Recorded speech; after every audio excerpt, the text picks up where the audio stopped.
Mix nyo na yan guys. Bago nyo ang aming meron pa pa. Antay natin prituin na lang guys. Initin natin yung mantika at prituin. Alam guys, prituin natin sa torta. Anong sana na lang. Partikid sa mantika. Basta damihan mo na lang. Mga dalawang itlog. Dalawang itlog yan? Isa lang. Dalawang itlog yan? Wala na itlog.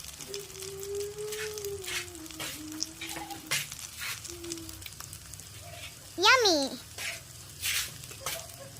Lagyan ulit ng mantika sa gilid. Para nagprito ng ano lang, itlog lang. 3 itlog yan nilagay dyan.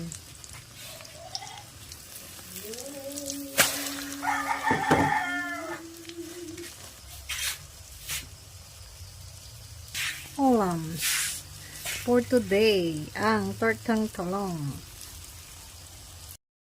Ang